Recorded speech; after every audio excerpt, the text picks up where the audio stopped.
Apa yang akan saya bagikan pada sore hari ini sebenarnya berkaitan dengan apa yang kemarin saya sampaikan dalam persekutuan pelajar tentang karunia-karunia roh. Bagian ini memang lebih bersifat tambahan, tetapi saya merasa ini penting sekali buat setiap kita. Kemarin saya sampaikan bahwa dalam 1 Korintus pasal yang ke-12 itu digolongkan ada 3 kategori karunia Roh Kudus. Jumlahnya semua 9, dikelompokkan jadi 3 bagian. Bagian pertama disebut sebagai kelompok, ada seorang hamba Tuhan menamakan dengan kelompok say something atau mengatakan sesuatu. Bagian kedua dikelompokkan dengan istilah do something atau mengerjakan sesuatu. Dan bagian ketiga diberi nama reveal something atau menyatakan sesuatu. Kemarin sudah kita bahas pada bagian yang pertama, apa kelompok dari say something atau mengatakan sesuatu, yaitu nubuat, lalu karunia berkata-kata dengan bahasa roh, dan menafsirkan atau menginterpretasikan akan bahasa roh itu sendiri. Nah, malam hari ini saya ingin meneruskan dengan memberikan tambahan, dan saya rasa ini penting buat setiap kita sebagai dasar. Apa itu? Saya ingin mengajak kita melihat bahwa sebetulnya ada perbedaan, walaupun tidak dalam pengertian kontras, antara berdoa dan menyembah dengan bahasa roh dibandingkan dengan doa atau menyembah di dalam roh. Itu dua hal yang sebetulnya berbeda. Dalam pengertian bukan bertentangan, tetapi memang ada keterkaitannya. Nanti saudara akan jelas kalau saya mulai membicarakan akan hal ini. Nah, ada banyak orang yang beranggapan bahwa hanya dengan doa dengan bahasa roh lah maka kita ini berdoa di dalam roh. Nah, itu pertanyaan, apakah benar demikian? Itu sesuatu yang perlu dipertanyakan, dan kita sebagai anak-anak Tuhan mesti belajar untuk menjawab akan hal itu.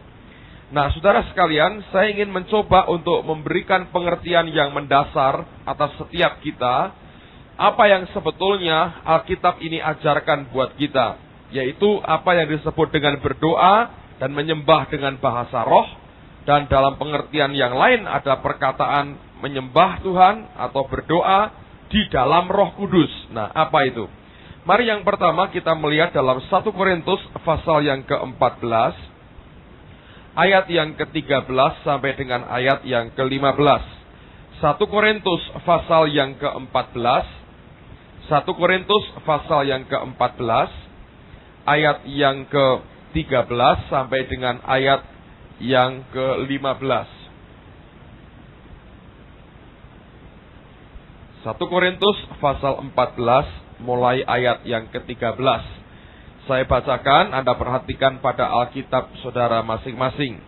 Karena itu siapa yang berkata-kata dengan bahasa roh, ia harus berdoa supaya kepadanya diberikan juga karunia untuk menafsirkannya. Jadi, saya katakan kemarin, ada yang diberi berkata-kata dengan bahasa roh. Nah, yang ini harus ada yang menafsirkan. Karena ini kualitasnya bisa sama seperti nubuat, kalau ada yang menafsirkan. Jadi, ada orang yang tiba-tiba berkata-kata dalam bahasa roh, bukan sebagai doa, tapi sebagai pesan Tuhan buat jemaat. Nah, untuk yang ini harus ada yang menafsirkan. Sebab kalau tidak, saudara, tidak ada orang yang mengerti. Nah, apa gunanya? Kalau saya berbahasa roh, tidak seorang pun yang mengerti. Kalau itu berupa pesan Tuhan. Harus ada orang lain yang menafsirkan, memberikan interpretasi atas apa yang tadi disampaikan. Berikutnya, sebab jika aku berdoa dengan bahasa roh, nah ini lain lagi. Tadi berkata-kata dengan bahasa roh. Sekarang Paulus berkata, aku berdoa dengan bahasa roh. Dikatakan, sebab jika aku berdoa dengan bahasa roh, maka rohkulah yang berdoa. tetapi akal budiku tidak turut berdoa. Jadi apakah yang harus kubuat? Aku akan berdoa dengan rohku, tetapi aku akan berdoa juga dengan akal budiku. Aku akan menyanyi dan memuji dengan rohku, tetapi aku akan menyanyi dan memuji juga dengan akal budiku. Jadi Paulus itu menjelaskan bahwa memang betul kalau kita berdoa dengan bahasa roh, dia berkata yang berdoa itu rohnya. Nah, nanti saya akan jelaskan, ternyata bisa juga orang berdoa dengan bahasa roh atau berkata-kata dengan bahasa roh, tapi kedagingan. Gitu, ya. Jadi kalau ada orang berbahasa roh, belum tentu dia itu sebetulnya di dalam roh. Membingungkan, tapi saya akan coba jelaskan sesederhana mungkin. Nanti saya akan berikan contoh supaya Anda mengerti apa yang saya maksudkan. Nah, cuman pegang dulu bahwa Paulus berkata, orang kalau aku berdoa dengan bahasa roh, rohku yang berdoa. Akal budiku tidak turut berdoa, ya betul. Saudara tidak usah mengucapkan kalimat-kalimat yang diketahui, direkam oleh otak kita. Gitu ya. Kalau kita mengucapkan dengan bahasa roh, otak kita tidak punya perbendaharaan itu. Apa yang kita bisa hafalkan? Tidak ada. Itu berasal dari roh kita. Saya masih ingat ketika saya pertama kali terima baptisan Roh Kudus, bertobat tahun 79, setelah bertobat ada retreat pinjam di seminari baptis. Lalu kemudian ada tim dari Jakarta melayani kami dan diajarkan tentang baptisan Roh Kudus. Nah, saya tertarik sekali karena itu nyanyi kok bisa indah sekali gitu. Saya pikir dulu ini apa bahasa Manado karena ada almarhum Franz Daromes. Anda mungkin tidak ingat itu orang ya, tapi dia kalau nyanyi nyembah dalam bahasa itu bagus sekali. Lah ini jemaat kok bisa? Saya tanya sama teman saya, ini belajar dari mana ini? Bagusnya seperti ini, saya kepingin. Dan Anda boleh percaya, boleh tidak, dulu anak-anak panitia itu pinjam tempat di GKI Karang Sarung. Jadi mereka itu nyembah dengan bahasa roh di gereja Kristen Indonesia, GKI, saudara. Tidak apa-apa kan? Semua kan boleh. Jadi saya waktu itu dengar pertama di situ, wah ini bagus, wah ini belajarnya kapan dong jemaat begitu banyak, saudara ya. Jadi pertanyaan itu muncul. Nah, ketika dijelaskan, tertarik saya, berkobar-kobar, berapi-api, kepengen terima, nggak bisa-bisa, tegang luar biasa. Lalu nunggu beberapa hari, kami ada follow up, kebaktian follow up, pinjam tempat di GKMI Saidan. Nah, disitulah saya terima baptisan Roh Kudus. Nah, kok bisa? Ya bisa, wong Roh Kudus itu hadir di mana-mana kalau diundang, ya kan, saudara. Jadi ketika itu kemudian saya di sana, semua menyembah Tuhan, tiba-tiba saja saya berbahasa roh. Dan begitu semangatnya, sampai ini saya masih ingat, semua sudah diam, saya masih gitu. Bukan karena nggak bisa dikuasai loh, bukan. Tapi saking semangat tinggi, saudara ya. Ini yang jadi kerinduan saya, tiba-tiba Tuhan beri, wah ngomong terus. Waktu pulang, satu yang saya takutkan. Banyak lali. Jadi sampai rumah, saya catat itu tadi kalimat pertama bunyinya apa. Saya tulis, saya takut hilang, saudara. Lalu saya baca gitu, kalau mau bahasa roh, tapi kok nggak lupa gitu ya. Sesekali saya lihat lagi catatan saya, ternyata tidak lupa. Di jalan, di mana itu bahasa roh terus. Saya pikir biar meresap dan tidak lupa gitu, saya pikir dulu begitu. Ya bodoh, dalam kebodohan kami belajar, saudara. Nah, jadi sekali lagi saya mau katakan bahwa berdoa dengan bahasa roh itu bukan pikiran kita yang berdoa, kata Paulus, tetapi roh kita yang berdoa. Nanti saudara akan tahu bahwa penggunaan bahasa roh itu bisa akhirnya jadi kedagingan, bisa, saudara.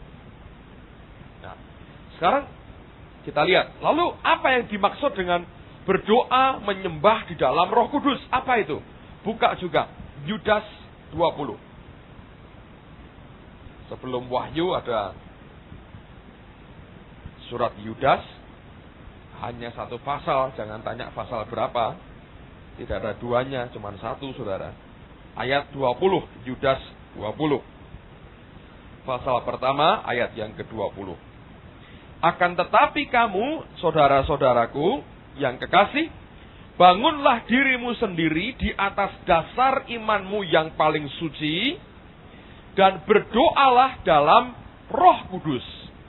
Ada pesan berdoalah di dalam Roh Kudus. Apa itu maknanya? Apakah betul hanya bentuk berbahasa roh? Apakah betul kalau kita menggunakan akal budi itu memang hanya akal budi kita? Memang betul tidak berbahasa roh. Tetapi kita lihat nanti apa yang Tuhan maksudkan. Sekarang bandingkan dengan Efesus pasal yang ke-6. Efesus pasal yang ke-6 ayat yang ke-18. Efesus pasal yang ke-6 ayat yang ke-18. Efesus 6 ayat yang ke-18. Dalam segala doa dan permohonan, berdoalah setiap waktu di dalam roh, dan berjaga-jagalah di dalam doamu itu dengan permohonan yang tak putus-putusnya untuk segala orang kudus. Ada dorongan supaya berdoa di dalam roh. Nah, saudara sekalian, kalau kita membaca firman Tuhan, saya mau tegaskan ada 3 aspek yang perlu kita perhatikan. Berkaitan dengan berdoa dengan bahasa roh dan di dalam roh. Dua-duanya sebetulnya ada perbedaan, tetapi bukan bertentangan, tidak beda total sama sekali, ada keterkaitannya. Dan ini yang kita harus mengerti. Yang pertama, saya mau tunjukkan 3 aspek ini, dan dengan 3 aspek ini, saudara akan mengerti apa yang dimaksudkan oleh firman Tuhan. Aspek yang pertama, kita bisa berdoa di dalam roh dengan menggunakan bahasa yang kita kenal. Jadi begini saudara,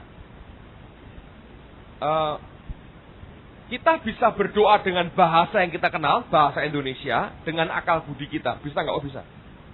Contoh begini, ada persekutuan doa, lalu biasanya ada waktu untuk doa syafaat. Siapa yang mau tak didoakan? Ada pokok-pokok doa apa? Oh si A, saya mau ujian. Oh ya. Si B, saya mau cari kerjaan. Si C, saya cari pekerja. Gitu ya. Si D, saya cari orang tua. Gitu. Si F, saya cari orang tua yang berpisah lama. Gitu ya. Si E bilang, saya cari pacar. Gitu. Dan sebagainya. Pokoknya boleh. Semua cari macam-macam gitu ya. Lalu kemudian itu kan doa. Nah. Saya diberi daftar, lalu kemudian dibagikan. Kamu doa untuk ini, kamu doa untuk ini, kamu doa untuk ini. Itu akal budi kita bekerja, berdoa. Boleh nggak? Boleh, saudara. Paulus bilang, dia juga pakai akal budinya untuk berdoa. Nah, itu kemudian dia pakai. Kenapa banyak orang Kristen takut berdoa? Karena merasa perbendaharaan dan caranya berdoa kurang menguasai. Nah, itu dalam pengertian doa pakai akal budinya. Lalu kemudian dibagikan, lalu berdoa. Oh Tuhan, kami berdoa untuk si A yang mau ujian. Tuhan tolong beri hikmat dan sebagainya. Tolong supaya pelajarannya bisa baik, hasilnya bisa maksimal. Tolong ya Tuhan supaya gurunya masuk dan ujiannya jadi. Supaya teman ini tetap bisa lulus pada waktunya. Misalnya begitu ya. Lalu kemudian itu kan berdoa. Saudara memikirkan apa yang terbaik buat orang ini. Saudara doakan kepada Tuhan. Itu berdoa dengan menggunakan akal budi kita. Tetapi akal budi yang sama bisa dipakai oleh Roh Kudus dan dengan menggunakan akan akal budi dan bahasa yang kita ketahui, tanpa disadari kita ini berdoa di dalam roh, walaupun tidak dengan bahasa roh. Nah, ada orang bertanya, lah kalau gitu kita nggak usah berdoa pakai bahasa roh, Pak. Untuk apa bahasa roh? Alkitab berkata bahasa roh itu untuk membangun dirimu sendiri. Itu sarana untuk membangun akan dirimu sendiri. Nubuat dipakai untuk orang lain. Bahasa roh dipakai untuk membangun diri kita sendiri. Kalau itu hilang, tidak ada, kita kehilangan satu sarana untuk membangun diri sendiri. Itu kerugian besar. Seharusnya orang tidak boleh bertanya, apa perlu bahasa roh? Tidak boleh. Tapi orang harusnya bertanya, Bagaimana supaya aku bisa mendapatkan akan karunia itu? Karena setiap pemberian Tuhan tidak ada yang tidak berguna. Mesti diatur begitu rupa supaya berguna. Nah, Anda bertanya, mana ada ayatnya? Coba lihat, Roma pasal yang ke-8. Roma 8 ayat yang ke-15. Roma pasal 8 ayat yang ke-15.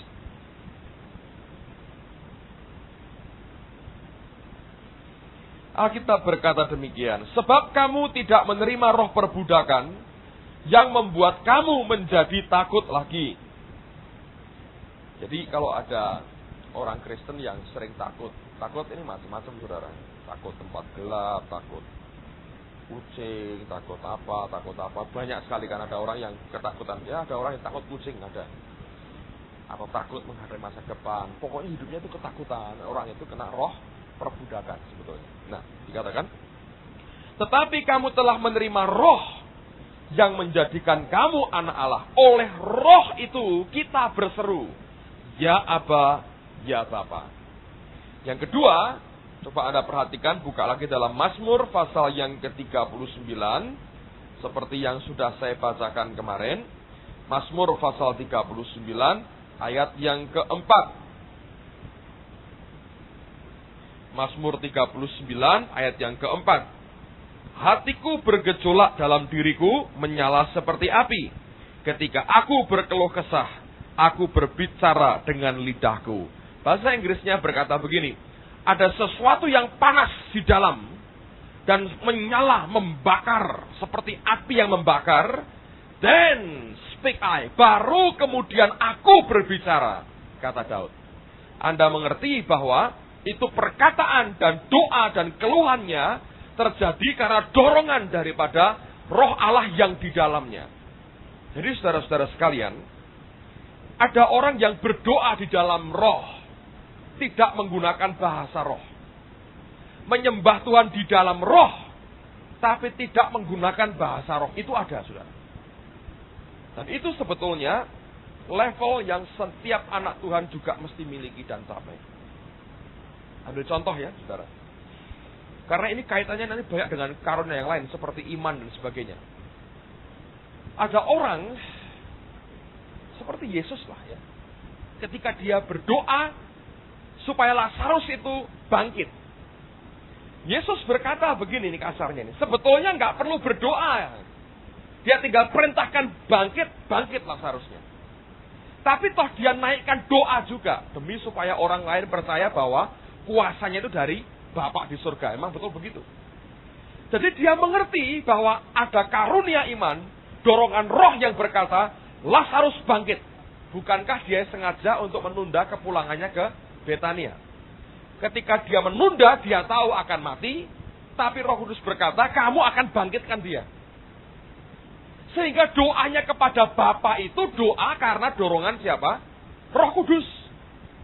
Nah, kalau orang tidak punya itu, dia berdoa sampai ngotot-ngotot, teriak-teriak, nggak akan terjadi apa-apa. Jadi Roh Kudus itu membocorkan sebetulnya isi hati Bapa. Kalau engkau terima bocoran soal isi hati Bapa, saudara, dan engkau naikkan, hasilnya pasti wong dapat bocoran. Jadi sebetulnya begini, saudara. Seringkali begini. Bapak itu ingin memberikan sesuatu lah, misalnya kepada saudara. Saya masih ingat beberapa contoh saya beritahu ya. Ketika tahun 82. Pada waktu itu saya masuk ke kantor Sangakala yang di Mambonjol, kantor lama. Dan di softboard itu ditempel brosur dari Billy Graham. Mereka buat konferensi untuk para penginjil seluruh dunia di Amsterdam tahun 83. Umur saya waktu itu mungkin baru atau berapa?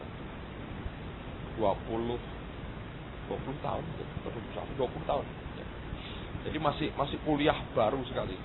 Baru setahun saya kuliah kalau nggak salah. Lalu ketika saya melihat akan brosur itu, saya bawa pulang satu karena Pak Adi itu terima beberapa. Waktu saya bawa pulang sampai ke rumah, saya masih ingat kira-kira jam 9:30 malam. Saya diingatkan lagi tentang brosur itu. Lalu ada dorongan dalam hati. Doa. Minta kepada bapakmu supaya engkau bisa ikut konferensi ini. Nah, saya kan ngukur diri saya sendiri, saudara. Ini kuliah baru setahun, pelayanan belum. Penginjil, loh ya bisa juga. Karena saya masuk kampung, Brontongan, Karangkebon, begitu-begitu, Gabahan, Karanggeneng, gitu. Khotbah di situ di antara orang 10, 15. Saya sudah khotbah. Ya penginjil enggak, ya melantik diri sendiri, saudara. Enggak ada surat, enggak ada orang yang menafsirkan. Jadi melantik diri sendiri, seringkali orang bilang ini penginjil, padahal nggak ada datanya apa-apa gitu ya. Jadi ketika dorongan itu begitu kuat, saya masih ingat tuh, saya ambil brosur itu, saya tumpangi tangan. Saya bilang, Bapak di surga, aku minta bisa berangkat ke Holland, ke Amsterdam, ikut konferensi ini. Dan saya doa, tiba-tiba saya diberi ayat, keluar dalam hati saya, surat Paulus kepada Timotius, untuk jadi pemberita Injil. Lalu itu seperti rema, saya berkata, baik, saya daftar. Saya daftar, saudara, saya daftarkan nama saya. Lalu kemudian saya kirim ke Amerika. Sudah, tunggu perkembangan, nggak ada apa-apa. Sampai kira-kira bulan Februari atau apa, pada tahun 83. Di meja, saya lihat ada surat untuk saya. Dan dari panitia Amsterdam 83. Waktu saya buka, luar biasa. Saya diterima, gak usah bayar, tiket, makan, semua gratis semua. Dan saya bilang, luar biasa. Langsung saya balik ke Imam Bonjol lagi. Saya bilang, tadi saya diterima. Dia kaget sekali. Dia bilang, masa? Dia gak percaya. Karena dia yang memberikan rekomendasi sendiri, dia gak percaya. Dia bilang, gak mungkin. Karena Indonesia hanya diterima 80 orang. Dan berapa puluh ribu hamba Tuhan di Indonesia ini. Pak dibilang tidak mungkin kamu diterima. Karena kamu datanya nggak meyakinkan gitu. Tapi ketika dia baca, diterima. Dan hari sorenya Pak Adi juga terima yang sama, diterima juga. Malah beda. Dia berangkat naik Malaysian Airlines, jelek sekali. Saya berangkat naik Singapore Airlines. Jadi waktu berangkat beda. Dan yang di sekitar saya itu hamba-hamba Tuhan besar. Pak Damaris, Chris Marantika, Octavianus. Saya kayak anak kecil celili bingung begitu, nggak ngerti. Sampai di Holland ya paling kecil, saudara. Mungkin paling muda, usia kira-kira 21 tahun. Sampai di negeri Belanda. Waduh, saya bilang luar biasa. Kok bisa? Saya nggak doa tiap hari, ya Tuhan diterima, ya Tuhan diterima, tidak. Sekali saya berdoa. Kenapa itu? Itu doa di dalam roh. Karena Roh Kudus yang mendorong saya menaikkan doa itu. Apakah dengan bahasa roh? Tidak juga. Karena saya bilang, oh Tuhan, kalau baca kasih, kalau enggak begitu juga. Saya hanya ngomong apa adanya yang dia beri dalam hati saya. Saya naikkan di hadapan Tuhan. Dan ternyata ada hasilnya. Nah itu juga berkaitan dengan karunia iman nantinya. Jadi kalau Anda perhatikan 9 karunia itu saling overlap. Gitu ya, saling tumpang tindih sebetulnya, karena tidak mungkin satu karunia kerja sendiri, tidak mungkin. Biasanya itu nyangkut karunia-karunia yang lain, dan itu akan bekerja bersama-sama untuk kemuliaan nama Tuhan. Jadi mungkin sekali saudara tanpa berdoa dengan bahasa roh, Anda sudah berdoa menyembah di dalam roh. Nah, coba sekarang perhatikan apa yang Paulus katakan. Coba buka dengan saya Roma pasal yang pertama. Roma pasal yang pertama. Ayat yang ke-9. Roma pasal pertama. Ayat yang ke-9. Karena Allah yang kulayani dengan segenap hatiku dalam pemberitaan Injil anaknya adalah saksi bahwa dalam doaku aku selalu mengingat kamu. Bahasa Inggrisnya pada kalimat yang pertama, for God whom I serve in my spirit. Allah yang kulayani di dalam rohku. Kalau engkau belajar hidup di dalam Roh Kudus, bahkan pelayanan saudara juga pelayanan di dalam roh. Itu artinya ada orang yang melayani Tuhan dengan kedagingannya, dengan akal budinya sendiri, tidak dengan rohnya. Karena itu Paulus berkata, for God whom I serve in my spirit. Allah yang kulayani di dalam rohku. Dia melayani dengan rohnya, bukan dengan akal budinya, bukan dengan kedagingannya. Saudara, pada saat itu sebetulnya dimensi hidup dan pelayanan kita berubah banyak. Kalau engkau belajar tinggal di dalam roh, mentaati perkataannya, mulai ikut dengan arus Roh Kudus dalam kehidupan kita, saudara akan diberkati. Nah, saya sudah beberapa kali mengajar, menyampaikan ini kepada saudara. Dan saya ingin supaya dalam pelayanan kita belajar ikuti akan gelombang dan irama daripada Roh Kudus. Maka engkau akan mulai belajar hidup dan melayani di dalam rohmu. Kalau setiap minggu saya mimpin kebaktian, itu bukan kebiasaan buat saya. Saya tidak pernah jadikan sebagai kebiasaan. Biasanya saya ikuti apa yang dia mau. Saya belajar mengikuti apa yang dia mau.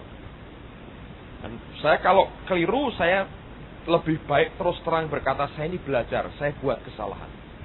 Seperti kejadian 2 minggu lalu. Hari Sabtu itu ada seorang bapak, Pak Subianto, bapaknya si Linda, datang ke rumah saya pagi-pagi. Nah, dia ngomong gini, Pak Agung, Tuhan pesan, saya suka kalau punya teman-teman mulai begini, 10 aja saudara, luar biasa ya. Dia ngomong gini, Tuhan pesan, mesti persiapan, besok pagi Tuhan bahkan akan mengajar sampai bapak ini tahu orang ini sakitnya apa. Kaget saya dengar begitu karena saya tahu memang Tuhan itu akan bawa saya ke situ gitu ya. Walaupun saya berkata, waduh Tuhan itu terlalu berat dan berat buat saya. Karena saudara kalau Anda ngerti ya, harganya mahal sekali dan kalau boleh milih itu jangan yang terlalu aneh-aneh gitu loh ya.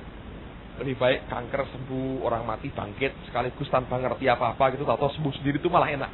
Jadi saya nggak beban apa-apa, tapi kalau sudah begitu itu bebannya berat sekali. Nah, jadi saya persiapkan diri saya semaksimal saya bisa.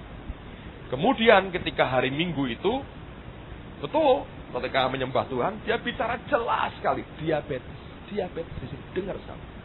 Lalu tuh saya dilihatkan satu oma duduk santai gitu, sudah agak tua, oma duduk di pojok sebelah sana. Nah Tuhan berkata, nah itu orangnya. Saya nggak berani. Saya bilang, oma diabetes ya? Nggak berani. Saya bilang, siapa yang sakit diabetes? Angkat tangan orangnya. Lemes saya saudara. Roh Kudus berkata, kamu tuh mau lompat, naik kelasnya lompat, tak bisa. Mulai dari dasar. Saya bilang, ya Tuhan, itu bahayanya saudara. Sungguh saya jujur tak berani. Tidak, gitu kan. Nah kalau tanya kan gampang ya, ngaku syukur, enggak ya urusanmu sendiri. Kan begitu. Resikonya nggak terlalu besar loh. Saya lebih baik ngomong belak-belakan daripada sepertinya hebat padahal nggak ada apa-apanya. Emang nggak ada apa-apanya. Mau dipamerkan apanya? Nggak berani saya, nggak berani.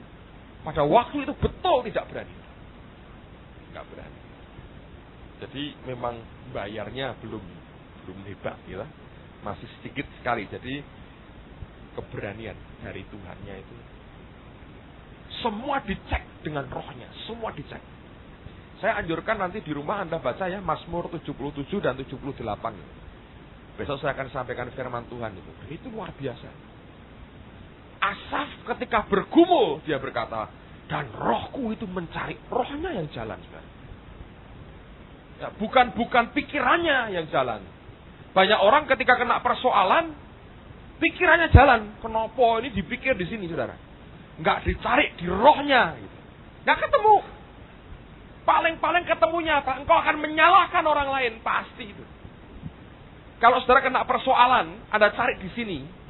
Ketemunya seperti Adam bilang. Adam berkata perempuan yang salah. Perempuan berkata ular yang salah. Gitu aja. Terus. Jadi seperti bola basket di oper gitu. Saudara. Kalau kita cari dengan otak kita. Tapi kalau seperti Asaf, dia berkata, rohnya itu dengan rajin mencari, mencari. Nanti ketemu di mana sebetulnya pangkal persoalannya dan apa yang harus dikerjakannya. Saudara sekalian, belajar untuk hidup di dalam roh. Nanti engkau akan tahu bagaimana menyembah dalam roh.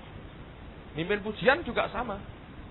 Saudara bisa terjebak dalam liturgi dengan cara engkau siapkan. Saya setuju dipersiapkan. Tapi ketika engkau naik mimbar, engkau harus melayani di dalam rohmu. Dan berani untuk berubah dan mau mengubah apa yang sudah engkau siapkan. Saya lebih mendorong begini saudara ya. Ada dua macam orang Kristen. Kristen keledai, kuda itu maunya belandang, harus dikekang. Kalau tidak, sesat saudara. Nabrak-nabrak, mancali orang lain, ya repot. Nyepak-nyepak orang lain, belandangnya terus-terusan. Tapi itu lebih baik daripada Kristen keledai. Ditarik malah mundur, ditendang pantatnya malah nyepak, didorong juga mundur, susah saudara. Ketika engkau tarik dari belakang nyepak dan malah maju, ketika engkau tarik dari depan malah mundur, lah ini orang Kristen yang susah. Bagaimana supaya keledai bisa bagus? Dibuat jadi bangkai dulu, tinggal tulangnya, serahkan orang yang diurapi, Simpson, baru bunuh ribuan orang Filistin. Sebelum jadi bangkai, nggak pernah Simpson naik kuda. Keledai, Yesus yang naik keledai. Saya mau katakan buat saudara, itu cara hidup orang Kristen. Kita mesti belajar hidup di dalam roh. Nanti engkau belajar berdoa dalam roh. Menyembah, memberikan pujian itu tepat seperti yang Bapamu minta. Itu kita mau melayani dalam roh. Aspek yang kedua, itu yang Roma pasal yang ke-8, ayat yang ke-26 sampaikan. Roma 8, ayat yang ke-26. Dan 27 kita baca sekalian. Roma 8, 26 dan 27. Demikian juga roh membantu kita dalam kelemahan kita. Sebab kita tidak tahu bagaimana sebenarnya harus berdoa. Tetapi roh sendiri berdoa untuk kita kepada Allah dengan keluhan-keluhan yang tidak terucapkan. Dan Allah yang menyelidiki hati nurani mengetahui maksud roh itu, yaitu bahwa ia sesuai dengan kehendak Allah berdoa untuk orang-orang kudus. Jadi roh itu berdoa untuk kita dengan keluhan-keluhan yang tak terucapkan. Ini yang disebut dengan groaning, mengerang di dalam roh. Ada orang-orang yang berdoa sampai mengerang. Nah itu ngomong apa Pak? Bahasa roh tidak, Indonesia tidak, Inggris tidak. Mau nangis, geru-geru gitu, itu mengerang. Perkara rohani tidak mungkin diciptakan, harus dilahirkan. Yang mengerang ini akan melahirkan perkara rohani dalam kehidupannya. Dan itu dahsyat sekali. Saya senang ada banyak orang yang berdoa tiap Sabtu. Saya berkata jujur kepada saudara yang mengeluh dengan keluhan, dengan erangan yang tak terucapkan. Saya berani berkata kalau engkau setia dengan panggilanmu untuk berdoa, mengerang, menjerit di hadapan Tuhan, akan makin besar manifestasi dari apa yang Tuhan kerjakan di tengah-tengah kita. Amin, saudara. Ini penting sekali buat setiap kita. Yang terakhir, yang ketiga. Kembali ke 1 Korintus pasal yang ke-14. Ayat yang ke-4. Siapa yang berkata-kata dengan bahasa roh, ia membangun dirinya sendiri. Ingat, tadi saya katakan itu gunanya membangun dirimu sendiri. Tetapi siapa yang bernubuat, ia membangun jemaat. Ayat yang ke-14. Sebab jika aku berdoa dengan bahasa roh, maka rohkulah yang berdoa. Tetapi akal budiku tidak turut berdoa. Jadi, yang pertama, aspek pertama, bisa dengan bahasa yang kita kenal. Yang kedua, dengan keluhan, dengan erangan, dengan tangisan, dengan cerita yang keluar dari roh kita karena dorongan daripada Roh Kudus. Yang ketiga, dengan bahasa yang tidak kita kenal. Nah, itulah bahasa roh yang sering kali kita dengar dalam kebaktian, dalam persekutuan, dan dalam doa-doa yang ada. Jadi, ada 3 aspek ini, saudara. Berdoa dengan bahasa roh, dan di dalam roh memang berbeda, tapi saling berkaitan satu dengan yang lain. Bukan sesuatu yang bertolak belakang, tapi terkaitannya mengandung 3 aspek tadi. Nah, bagian yang terakhir tadi, saya katakan, Paulus memang berkata, ketika dia berdoa dengan bahasa roh, akal budinya tidak turut berdoa, tapi rohnya yang berdoa. Tetapi penggunaan bahasa roh itu sendiri bisa tercampur dengan kedagingan kita. Nah, makanya dia memberikan suatu patokan. Lihat pada ayat yang ke-27 dari 1 Korintus pasal yang ke-14 tadi. Ayat 27, Anda perhatikan, jika ada yang berkata-kata dengan bahasa roh, biarlah 2 atau sebanyak-banyaknya 3 orang. Seorang demi seorang, dan harus ada seorang lain untuk menafsirkannya. Jika tidak ada orang yang dapat menafsirkannya, hendaklah mereka berdiam diri dalam pertemuan jemaat, dan hanya boleh berkata-kata kepada dirinya sendiri dan kepada Allah.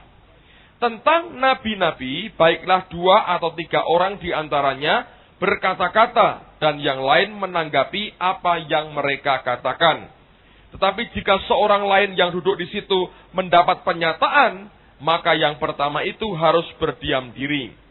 Sebab kamu semua boleh bernubuat seorang demi seorang, sehingga kamu semua dapat belajar dan beroleh kekuatan. Perhatikan ini. Karunia nabi takluk kepada nabi-nabi. Sebab Allah tidak menghendaki kekacauan, tapi damai sejahtera. Jadi bisa, saudara, tidak pada waktunya engkau berbahasa roh. Loh, bahasa roh itu sewaktu-waktu engkau mau bisa. Jadi ini aspeknya gini, saudara. Akal budi memang tidak ikut campur. Tapi pertama yang menggerakkan kan akal budi. Kan tidak pernah kita ini bahasa roh, mendadak bahasa roh begitu. Mendadak hilang, kan enggak. Loh. Anda berkata, baiklah saya berbahasa roh. Bahasa roh. Baiklah saya berhenti, bisa nggak? Bisa, berhenti. Ngerti? Jadi akal budi kita kadang-kadang ikut memainkan peranan masuk. Kalau itu dominan, engkau kontrol bahasa rohmu dengan akal budimu, padahal tidak sesuai dengan dorongan roh Tuhan, lah itu kedagingan. Mendadak, hilang sendiri. Gitu. Nah kalau pas makan, telan itu bahasa roh kan, keselak semua, saudara. Masuk ke paru-paru, ya. Demikian juga waktu ada khotbah. Ada khotbah, itu ganggu kebaktian, saudara. Ganggu kebaktian. Tunduk kepada nabi-nabi. Roh nabi-nabi tunduk pada nabi-nabi. Jadi dikontrol. Dan mesti tanya, betul nggak ini dari Tuhan? Kalau penyembahan biasa, diajak nyembah. Bagus itu. Nah, kita berkata, sesuai dengan yang dikehendaki oleh Tuhan. As He will. Seperti yang dia mau, itu aja. Jadi perlu nggak Pak bahasa roh? Perlu untuk membangun dirimu sendiri. Sudah. Makin banyak dipakai, makin membangun diri kita. Itu saja. Tapi dalam pertemuan jemaat seperti ini, harus ada kontrol yang baik. Dan tidak sembarangan pakai gitu. Ada orang yang over di situnya. Dan ini yang kita harus perhatikan. Supaya ada keteraturan, tidak kekacauan, tetapi damai sejahtera. Jadi poinnya di mana? Saya ringkas dengan satu hal ini. Belajar hidup di dalam roh. Engkau akan bisa berdoa di dalam roh. Engkau bisa melayani di dalam roh. Dan untuk engkau bisa hidup dalam roh, bebaskan dulu rohmu dari ikatan kedaginganmu, saudara. Kalau kita belajar menyangkal diri kita, belajar mikul salib, mau dibentuk oleh Tuhan, nanti tubuh jasmaniahmu, kedaginganmu akan patah kekuatannya. Roh yang di dalam akan terpancar keluar. Pada waktu itu engkau bisa melayani dan menyembah dan berdoa di dalam roh. Kebebasan yang luar biasa. Kalau Anda baca Mazmur 77, apa yang dialami Asaf hanya bisa terjadi oleh orang yang free, yang merdeka rohnya. Kalau engkau terikat banyak rohmu, tidak bisa bebas bergerak, tidak mungkin engkau bisa mengikuti apa yang Asaf lakukan dalam Mazmur 77. Nah, oleh karena itu, saya berdoa setiap kita mengizinkan Allah membentuk kehidupan kita. Diproses begitu rupa, sampai kita makin dimurnikan, dan daging kita makin mengalami kehancuran. Amin, saudara. Mari kita berdoa bersama-sama. Bapa, hamba-Mu telah sampaikan akan sebagian dari firman-Mu. Hamba berdoa biar Roh Kudus-Mu saat ini yang mengajar kepada kami apa yang harus kami kerjakan dalam hidup kami supaya kami boleh hidup di dalam roh dan bukan dalam kedagingan kami. Ajar kami Tuhan untuk bisa melayani Engkau, berdoa, menyembah Engkau di dalam roh. Bukan hanya dengan bahasa roh, tapi sungguh hidup kami hidup oleh karena Roh-Mu sendiri. Terima kasih untuk malam hari ini. Berkati anak-anak-Mu Tuhan dalam anugerah demi anugerah yang lebih besar, supaya kami makin berkenan di hadapan-Mu. Kami berikan segala kemuliaan, sanjungan dan hormat hanya kepada-Mu. Demi nama Tuhan Yesus. Haleluya.